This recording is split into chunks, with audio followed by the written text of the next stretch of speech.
الذي جعل لكم الأرض فراشا والسماء بناء وأنزل من السماء ماء فأخرج به من الثمرات رزقا لكم فلا تجعلوا لله أندادا وأنتم تعلمون. الذي جعل لكم الأرض، الله رب العالمین هغه ذات ته جعلا چې ګرځولې ده لکم الارض ستاسو د پاره ځمکه فراشا فرش والسماء او اسمان بناء چت وانزلوا نازلی من السماء د طرف د اسمان نا ماء اوبا فاخرج فسروباسی به پدې سره من الثمرات د میوونه رزقا لكم رزق ستاسو د پاره فلا تجعلوا فسمگر زوی لله د الله د پاره اندادا شریکان وانتم تعلمون او حال دا دی چې تاسو خپوهیږئ.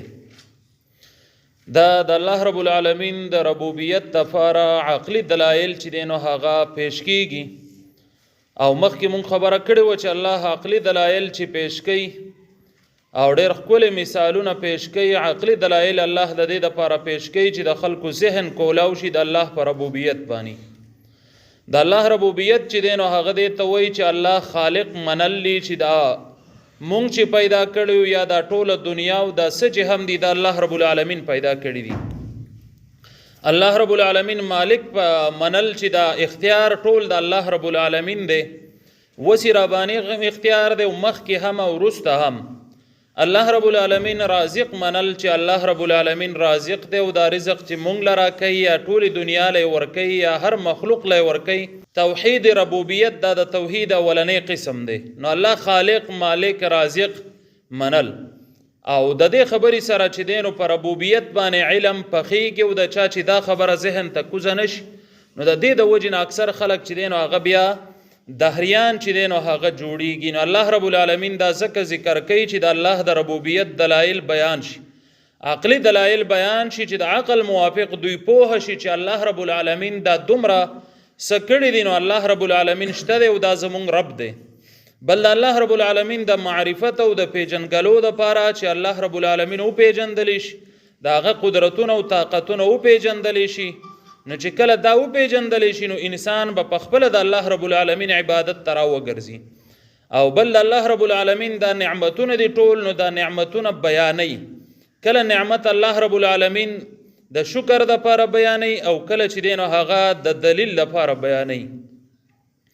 کله دا دې دپاره بیانوي چې رد الشرک وشي، د شرک رد وشي. شرک د الله رب العالمین سره شریکان ګرځول نو یا د الله رب العالمین سره مکمل شریک یا په یو صفت کې شریک ګرځول. نو دا د دې دپاره دا نعمتونه بیانېږي چې ګوره الله رب العالمین ځمکه پیدا کړي، اسماني پیدا کړی، باران کوي او تاسو یې پیدا کړي، ستاسو مشران یې پیدا کړي. د تاسو چې کم خلک ورسره شریکوئ یا په یو صفت کې یا ټوټل دوی څه پیدا کړي دي او څومره یې پیدا کړي دي. اوس قرآن کریم کې به دا په خپل خپل ځای باندې بیا راشي انشاءالله چې کله ورته داسې وایي چې دوی څومره اسمان پیدا کړی، څومره ځمکه پیدا کړي، څومره خلک پیدا کړی دی. یا اوس کله کله خلک عبادت کوي، د نیکانو خلکو عبادت کوي چا د دنیا نه تلي.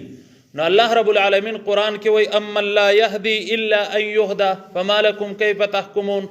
یعنی تاسو د هغې چا پسې لګېدلی یئ چې هغوی ته پخپله هدایت نه دی شوی مګر الله ورته کړی، یعنی پخپله هغوی ځان ته هدایت نه شو کولی. دا خو چې په هدایت خو د هدایت ورته الله کړی. نو ته چې نن د هغې نیک سړي عبادت کې او د هغه نه غوښتنه کې د هغه په ضد د هغې الله نه ولې نه کې چې هغې نیک سړي ته هدایت کړی و. نو چې هغه ته یې کړی و تا ته به هدایت وکړي چې تو به هغه شان نیک سړی جوړ شي. نو دا ښه خبره نه ده چې هغه الله ورته هدایت کړی و چې هغه له راشي یا دغه شان دلایل چې دی په خپل خپل ځای باندې به راځي. نو دا د رد الشرک دپاره الله رب العالمین بیانوي. یا د الله رب العالمین د وجود او موجودګۍ دپاره چې الله رب العالمین موجود دی. نو په دې باندې ډېر زیات دلایل دي چې الله رب العالمین موجود دی او په دې ډېرې مناظرې او بحثونه هم د دهریانو سر شوي دي. لکه مختصر به یو څو ته اشاره وکړو. امام ابو حنیفه رحم الله و یو ورځ د دهریانو سر مناظره وه. نو هغه لږ ایثار لاړو، خو هوښیار سړی و، کله چې هغه ایثار لاړو هلته کې لاړو هغوی ورته ګوره تا ټیم مقرر کړی و ایثار رالی نو وایي څه مې کړی وې مخې ته دریاب دی او کشتۍ والا وونه انتظار مې وکړو ماښام شو نو بیا چې کشتۍ وال نه څنګه رالی بس وی ولاړو مو کشتۍ نه راتلل په دې کې ونه راولوېدل او ټک ټوک شول ویسته تخته شول او بیا میخونه پې ولګېد او کشتۍ شو بس وختم رالم د وسه پورې هغوی ټولو پسې وخاندل ده ته ګوره مولا ته ګوره مولا ونه په خپله رالوېږي و تخته کېږي او هغه میخې کېږي او هغه کشتۍ کېږي نو هغه ورته چې ګوره زما پورې خندا کوئ د ځان پورې وخانده یوه ونه نه رالوېږي او هغه نه کشتۍ کېږي او دا دومره دنیا په خپله روانه ده دا انور په خپله راخېږي سپوږمۍ په خپله راخېږي دا ستوري په خپله دا شپه ورځ په خپله راځي نو هغوی ایسته په خبره باندې پوه شو ایمان ورته الله نصیب کو یو امام مالک رحم الله نه وایي چا تپوس وکړو چې د الله موجودګي نه ورته ګوره دا مرۍ یوه ده دا مرۍ خو زموږ د ټولو یوه یوه ده که نه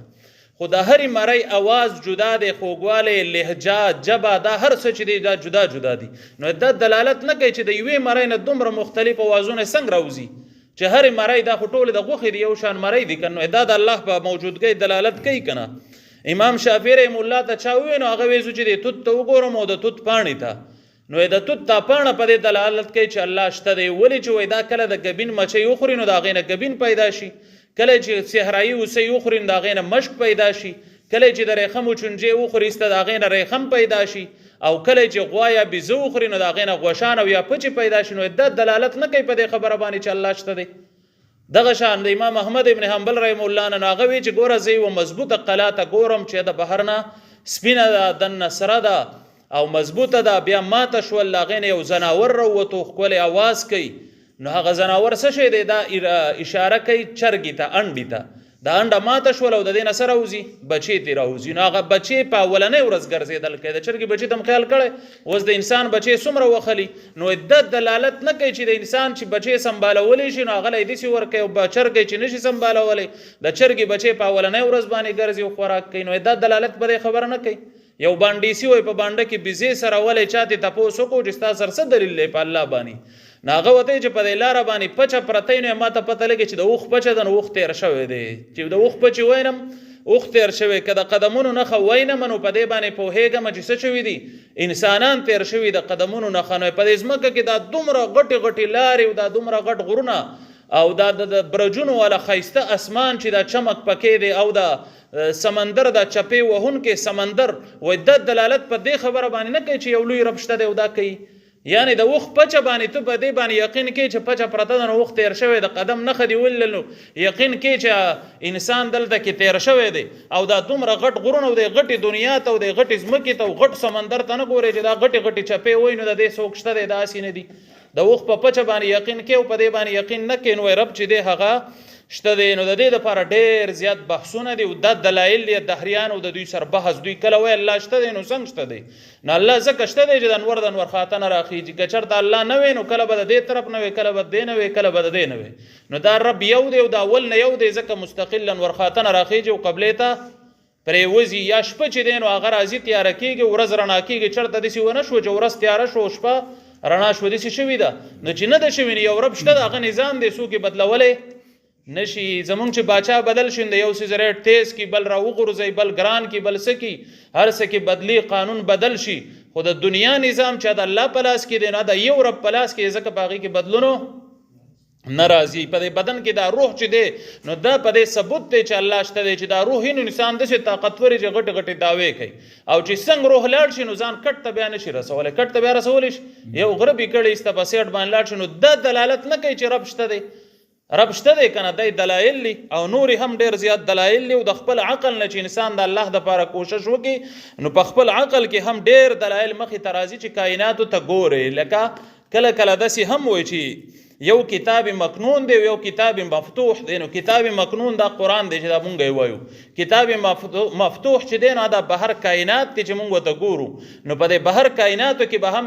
فکر کې دا کولاو کتاب دی چې تو وایې نه چې رب شته دی د سیند ته وګورئ دا په اوړي کې څنګه څوک پې تېرېدی شو په ژمي کې خلک ورته پیزار نه وباسي که داسې نه ده نو یو رب شته ځکه یې په ژمي کې داسې کوي که نه کله به داسې شوی چې په ژمي کې به زیات او په اوړي کې به کم و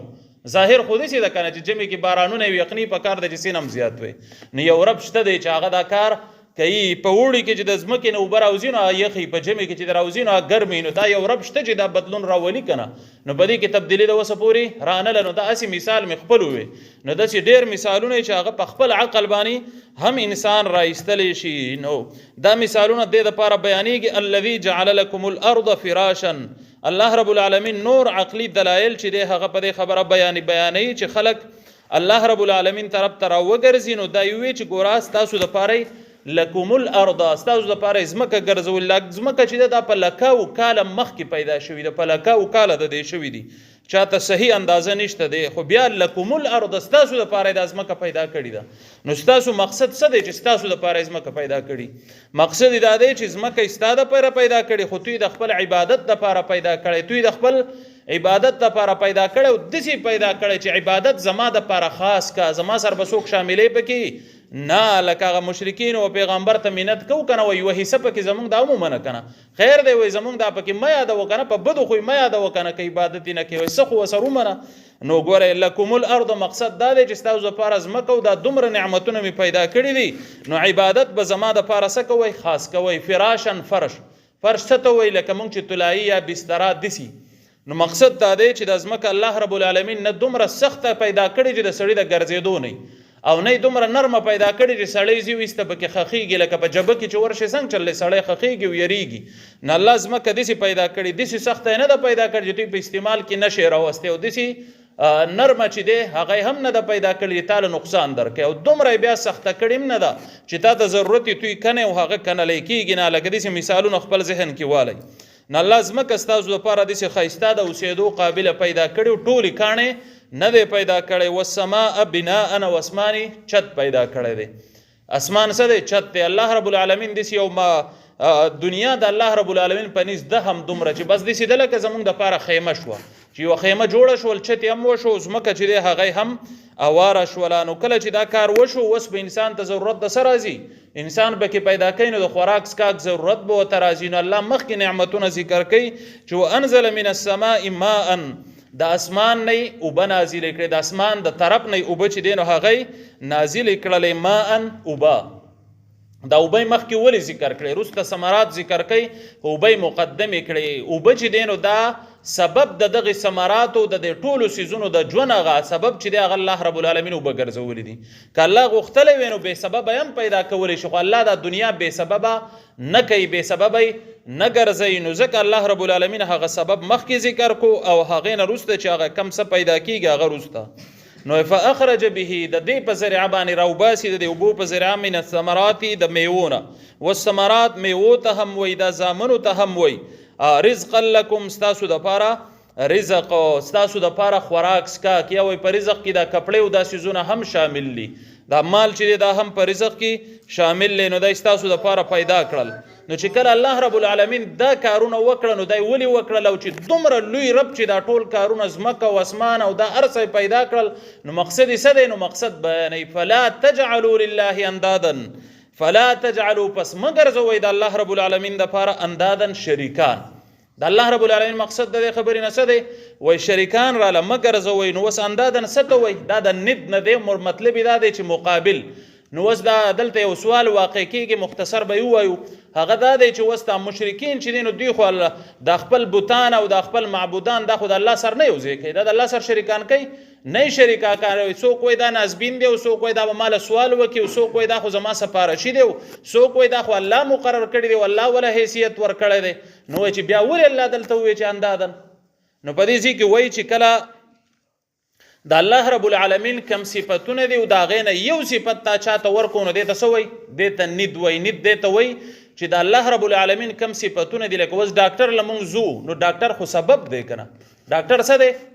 سبب دی خو کوس قبر لور شو نو دا څه شي دی قبر کې سبب شته ته دوايي شته ستن شته نو چې کله سبب پکې نشته دی او تو ورزینو به سبب کار الله کولی شي دا انسان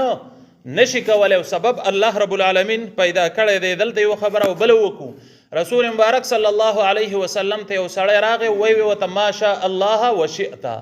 وای کچری الله وغختل او تا وغختل الله وغختل او تا وغختل نو دا کار به وشي کله کله مونږ هم دسی وای په الله بشي او پتا بشي رسول مبارک صلی الله علیه وسلم سخت منع وکړه اجعلتنی لله ندا ما د الله مقابل ګرځې ما د الله سره ګرځې وای چې دسی وای رسول الله صلی الله علیه وسلم او ته دسی وای چې الله رب العالمین اکی وازی وغختل چې الله وغوړي نو دا کار به کیږي بل یو حدیث کې دسی ویل چې کتا سو وای نو بیا دسی وای چې کله اول الله وغختل نو بیا تو زما دا کار کولای شي یعنی بیا تو زما مدد کولای شي ثم پکې راوړو ثم پښتو کې بیا ته وای چې الله رب العالمین وغختل نو بیا تو دا کار کولای شي نو ګوره په دې کې پیغمبر موږ له دا درس راکو چې عبادت صرف او صرف د الله لکه اوس کله پښتنو کې مشهور ده دا وای دا پرس چې دین وای دا د الله دی او دا سنت چې دی وای دا خو د رسول الله دی رسول الله ته بسنګ مخامخ کیږو نو دا اوس ګوره څومره د ناپوهه خبره ده لکه دا فرض او دا سنت او دا واجب او دا مستحب دا خو اصطلاحات دي دا خو فقها مقرر کړي دا فرض خو مونږ ته رسول الله نه دی خو دا بل چا خو دی دا ټول الله رب العالمین رسول الله مونږ ته خو دی او رسول الله د الله رب العالمین په وینا باندې مونږ ته خو دی رسول الله خپل عبادت لمونږ نه پیدا کړي خو بار بار مونږ منع کوي د عیسی علی السلام بارک راځي قران کې را بشي په خپل زیبانی چې دا غنه به تاسو وشي چې تا د خلکو ته ویلو چې ما د خدای زی وای او ما شریک وګرځوا ناغه وای چې الله زدا کار کولای شم سره د پیغمبري زده سی ویلې شم نو رسول الله د سی وینا کوي دا اصطلاحات په دې ټیم کې ټیم مختصر دی چې تاسو ما په کړو چې پرس ته وای سنت ته وای مستحب او واجب ته وای دا خو په خپل زیبانی بیا اصطلاحات نو فلا تجعلوا لله اندادا وانتم تعلمون او حال دا دی چې تاسو خپه وهیږئ وس د پوهې او د علم نه څه مقصد دی نو مقصد دی کې ډېر مقاصد دی خو مختصر به دې ته اشاره وکړو چې دا کم څه ذکر شون الله رب العالمین وایي چې تاسو خو به دې خپه وئ د ځمکه ما نه ده پیدا کړې د اسمان ما نه دی پیدا کړی دا رزق زه نه در کومه دا هر څه د باران زه نه نازلوم نو په دې خبره خو ټول انسانان پوهېدي چې دا کار بل څوک نشي کولی نو چې کله دا کار بل څوک نشي کولی نو د عبادت لایق څوک دی صرف او صرف الله دی د الله نه علاوه بیا د عبادت لایق هم بل څوک نشته دی الله رب العالمین د عمل کولو توفیق را نصیب وصلی الله تعالی